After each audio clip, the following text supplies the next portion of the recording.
Europe was once seen as a continent of peace and diplomacy. Not long ago, the idea of European nations racing to build up their armies would have sounded far-fetched. Yet today, Europe is arming up at a rate not seen since the Cold War. Tanks rolling out of factories, defense budgets soaring, new missiles and drones in development. It's happening.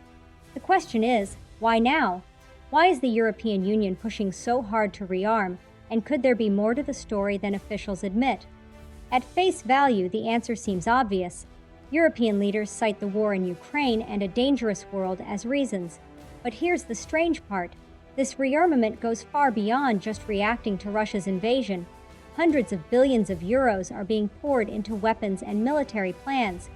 No one is talking about this openly in everyday conversation, yet it's reshaping the continent's future. Something doesn't add up, and it raises a chilling possibility. Are we getting the full truth, or is there a deeper agenda they're not telling us? Look closely and you'll see an unprecedented arms buildup underway across Europe.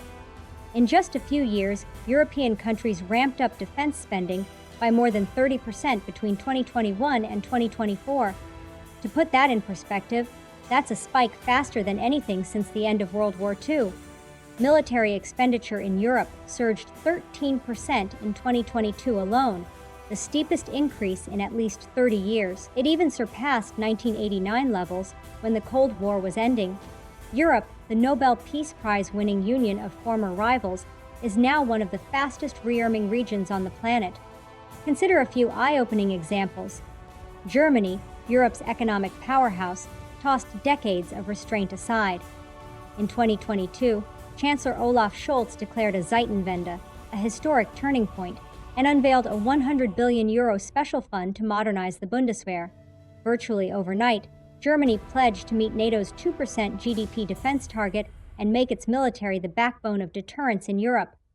A stunning reversal for a country that for years kept its defense spending low and even lacked basic equipment for its troops. Poland, feeling directly threatened by Russia, is taking rearmament to another level. It now spends a higher percentage of its GDP on defense than any other NATO country, even more than the United States.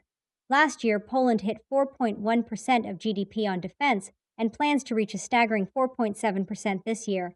Warsaw is buying tanks, jets, missile systems, you name it. They're even talking about training every adult civilian for war and withdrawing from treaties banning landmines. It's as if Poland is genuinely bracing for a massive conflict on its soil. France, Italy, the Nordics, and others are all boosting their militaries too.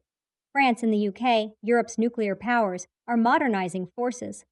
Neutral countries like Sweden and Finland abandoned decades of neutrality to join NATO, pouring resources into defense. Across the EU, ammunition factories are running overtime, producing shells and missiles not just for Ukraine's use, but to stock European armories for the future. It's a continental arms race in full swing. European Union officials have even floated a plan to unlock €800 billion for European military spending. Let that number sink in, €800 billion. This isn't just about a few tanks here and there.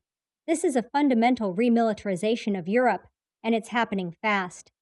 EU Commission President Ursula von der Leyen admitted that Europe is moving at lightning speed to fill the power vacuum left as the US pulls back. All of this raises the question, what exactly is fueling this dramatic shift? The official story sounds straightforward until you start peeling back the layers. Publicly, European leaders have a clear narrative for why they are arming up. It goes something like this: Russian aggression and the Ukraine war. The most immediate reason is Russia's 2022 invasion of Ukraine, which shattered European security assumptions. European officials argue that Putin's Russia poses an ongoing threat not just to Ukraine, but potentially to EU and NATO territory. The international order is undergoing changes of a magnitude not seen since 1945, warned EU Foreign Policy Chief Kaja Kallas, calling this a pivotal moment for European security. With Russian forces on the warpath and even 40% of Russia's budget now devoted to its military, Europe feels it has no choice but to bolster its defenses. Deterrence is the buzzword. If Europe is strong, the thinking goes, Russia won't dare attack NATO countries. Doubts about U.S. protection. For decades, Europe relied heavily on the United States for protection through NATO. But recent events shook that confidence. Remember, the US elected a president in 2016, Donald Trump, who openly questioned NATO's value.